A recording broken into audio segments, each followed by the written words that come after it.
사실 지구 멸망 시나리오에 저는 탄소가 있다는 게 좀 이해가 안 돼요. 사실 바이러스는 좀 공감이 많이 되잖아요.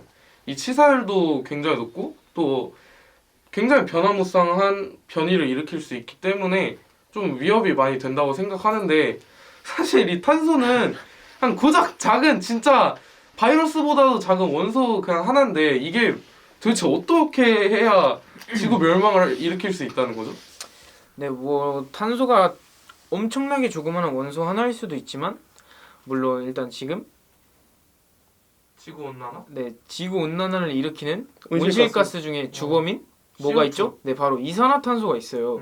이 이산화탄소는 이제 산업혁명 이후에 공장을 계속해서 돌리면서 이제 이 이산화탄소는 화석 연료를 사용함에 따라 기하급수적으로 늘어나서 최근에 2015년에는 이 이산화탄소 농도가 400ppm을 넘어갔다고 해요. 이 400ppm은 우리 인간에게서 어떤 의미냐면 딱 이 400ppm을 아직까지 안 넘어갔으니까 괜찮다. 약간 이런 마인드로 우리의 마지노선 기준이라고 할 수 있었는데 최근에 그걸 넘어가면서 이산화탄소에 대한 이제 문제가 더욱더 대두되고 있죠. 그리고 이제 21세기 중반까지 가면은 기상 전문가들이 이제 아까 400이었는데 450ppm까지 돌파할 수 있다 이렇게 얘기를 합니다. 450ppm 되면은 이건 기후 변화에 굉장히 중요한 분기점인데 왜냐면은 전 세계 기온이 약 2도 정도 상승할 수가 있다고 합니다. 2도 정도 상승하면은 전 세계에 이제 기후 변화 같은 재앙이 닥칠 텐데 이 얘기 이제 자세히 하도록 하죠. 근데 고작 2도 올라가는 게 뭐 그렇게 큰 문제가 있나요? 저희도 36도였다가 뭐 열나면 38도 갔다가 하기도 하잖아요. 확실히 잘 실감이 되지는 않네요. 않네요. 네. 네, 뭐 우리 체온도 정상에서 1도 정도 오르면 뭐 미열이 나오고 뭐 1.5도 정도면 병원 가서 치료를 받을 정도잖아요. 근데 저희 지구에서 일단 1도가 오르면 빙하들이 말도 안 되는 양이 녹기 시작해요. 그러면서 이따 말할 해수면 상승에서도 이게 연관이 되는데요.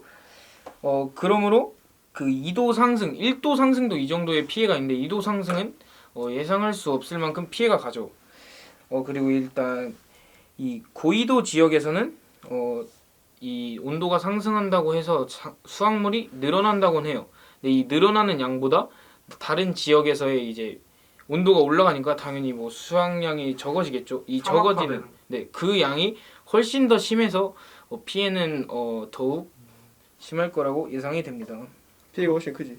그럼 혹시 지구의 온도가 2도 올라가면 우리나라는 어디까지 잠기게 되나요? 그게 이번에 또 부산광역시에서 밝힌 내용이 있는데 실제로 이제 조사를 해봤는데 물론 이제 온도에 따라서 해수면이 정확히 몇 미터 정도 올라갈 거다 이렇게 예상할 수는 없지만 대략 1m 정도 상승하면은 부산에 있는 대부분의 해수욕장, 뭐 항구, 주거단지가 잠길 거라고 하고요. 2m 상승하면은 이제 부산의 랜드마크라고 할 수도 있는 해운대의 어떤 마린시티, 그다음에 센텀시티의 뭐 롯데백화점, 신세계백화점, 그다음에 또 각종 주거단지가 물에 완전 잠겨버릴 수도 있다고 합니다.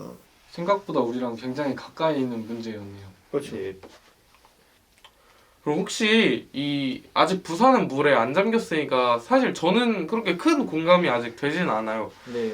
근데 혹시 또 투발루를 제가 알기로는 또 해수면 상승으로 피해를 입고 있는 나라라고 알고 있는데 혹시 얼마나 심각한지 알려주실 수 있나요?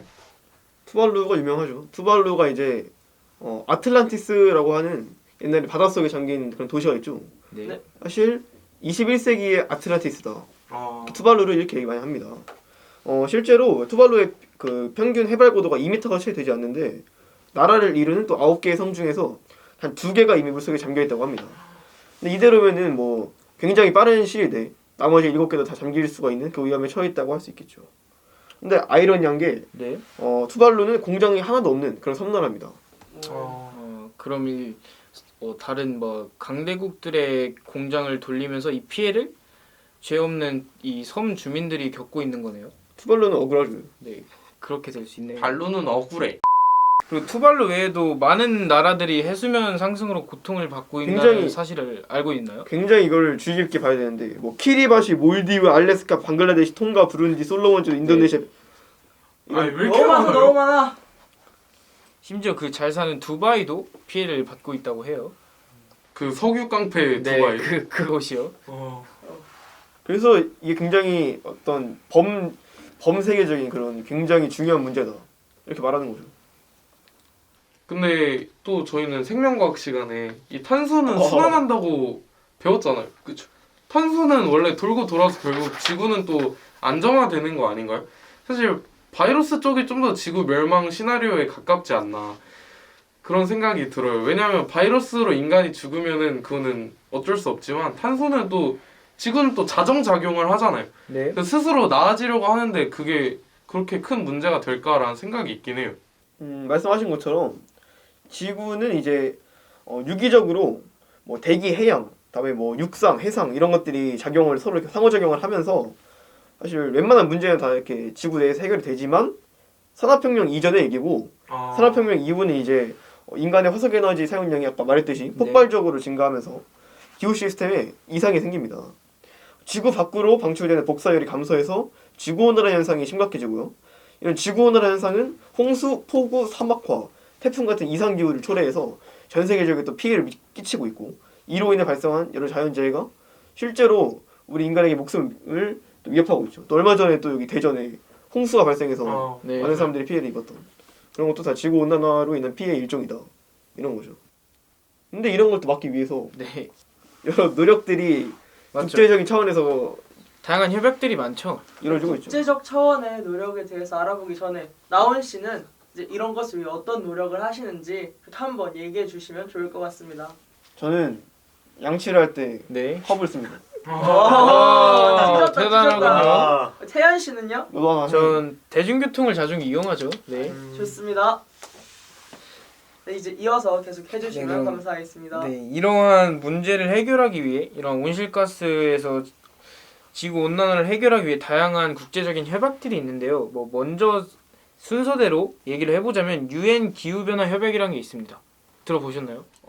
네. 1학년 때 그 사회 공부하면서 잠깐 들어본 것 같긴 해. 아, 네. 이게 지구 온난화를 막기 위해 뭐 모든 온실가스의 인위적인 배출을 규제하기 위해서 만든 협약이고요. 여기에서 이어나가서 이제 교토 의정서 많이 들어보셨죠? 네.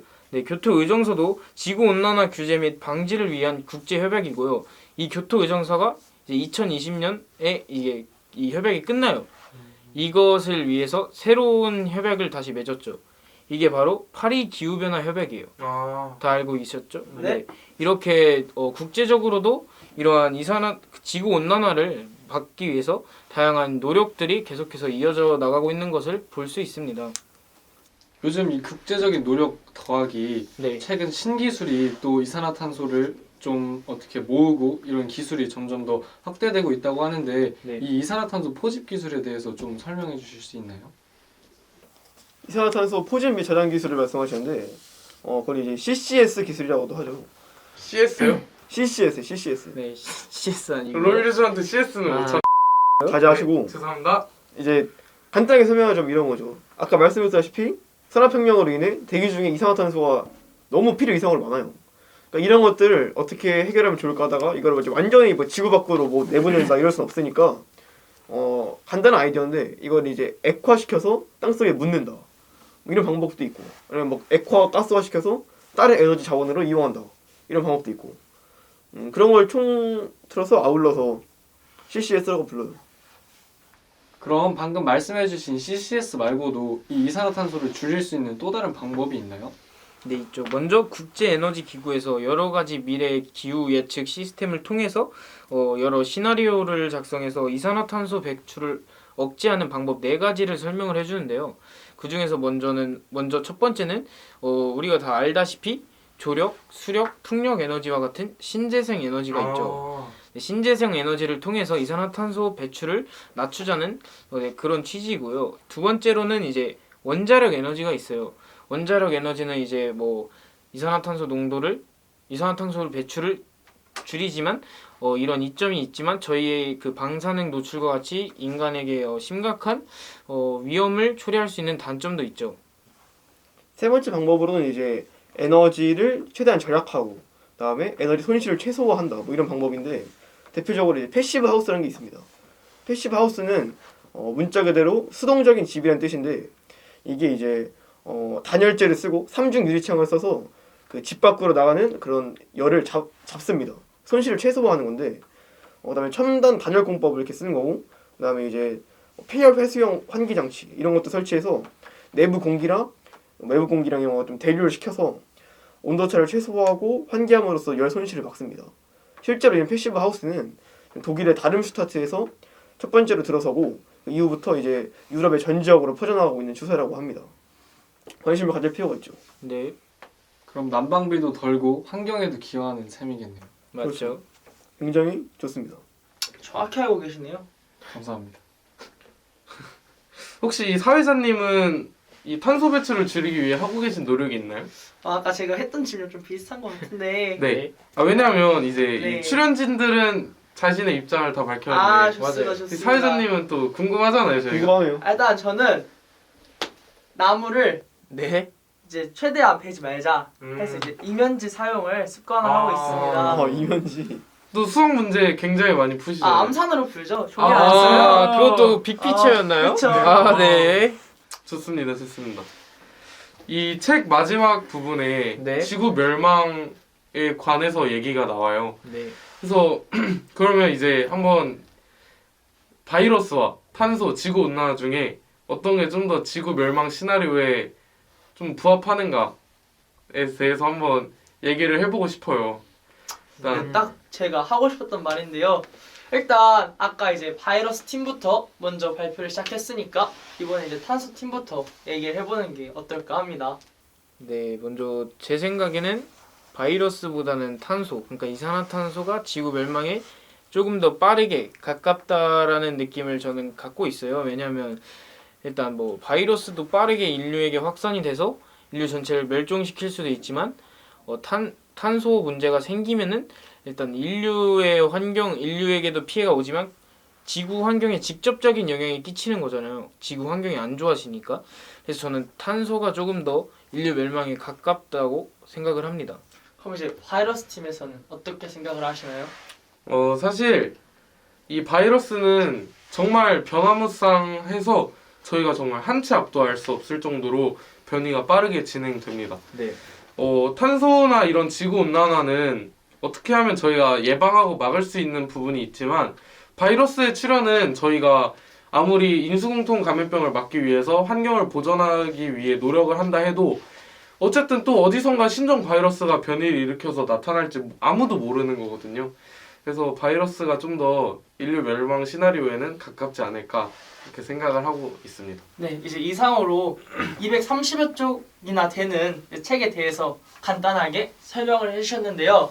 이제 이 긴 영상을 이제 하나로 단축시킬 수 있는 이 책은 어떤 책이다 라고 한 줄 요약이 들어갔으면 좋을 것 같은데 차례대로 민서, 나온이, 태연이, 현성이 이 순서대로 이 책은 어떤 책이다 라고 이제 한 줄 요약을 해주시면 감사하겠습니다. 저는 민서 씨, 네. 네, 먼저 해주십시오. 저는 이 책의 제목을 조금 변형을 해서 이야기를 해보도록 하겠습니다. 저는 지구 멸망은 곧 인간의 활동이라고 생각을 합니다. 어떻게 보면 바이러스와 탄소 모두 인간이 무분별하게 환경을 파괴하면서 또 공장을 지으면서 이런 환경의 파괴를 일으키면서 만들어진 거잖아요. 그래서 어떻게 보면 인간의 활동이 곧 지구의 멸망을 만드는 것이 아닐까 하는 생각을 공통적으로 했습니다. 네, 나온 씨는 한 줄 요약을 하자면 이제 지구도 어떻게 보면은 커다란 하나의 생명체죠. 이 생명체 안에서 다양한 생체 활동이 일어나는데 사실 거기에 굉장히 안 좋은 영향을 미치는 게 바이러스, 이산화탄소 같은 요소라고 생각을 합니다. 그래서 이런 것들을 최대한 막아야죠. 왜냐하면 우리도 지구 안에 살고 있는 어떤 어엿한 주민이라고 볼 수 있겠고 공동체 의식을 좀 발휘할 필요가 있는 거죠 이런 데서. 한 줄은 좀 많이 넘은 것 같긴 한데 그래도 좋은 설명 해주셨으니까 넘어가고 이제 태연 씨가 그래요? 네, 뭐 전 속담을 하나 이용해 보면 뭐 작은 고추가 맵다라고 말을 해볼 수 있겠는데요. 네, 뭐 우리 눈에 보이지 않는 바이러스와 탄소 원자 조각이 우리에게 이렇게 직접적인 피해, 인류 멸망, 지구 멸망과 같은 이렇게 큰 위험을 초래할 수 있다는 점을 이 책을 통해서 다시 한번 알게 되었습니다. 끝인가요? 네네. 급하게 마무리한 느낌이 조금 없지 않아 아쉽긴 있었던 것 했는데 같은데. 현성 씨, 그럼 제가 일단 이중의 미를 거두도록 하겠습니다. 좋습니다. 이 책은 제목이 뭐였을까요? 지구 멸망, 작은 것들의 네. 역습이란 제목인데 다시 돌려서 얘기해보자면 이 책은 어떻게 해야 지구 멸망이 되지 않는지를 얘기해주고 있다고 생각을 해요.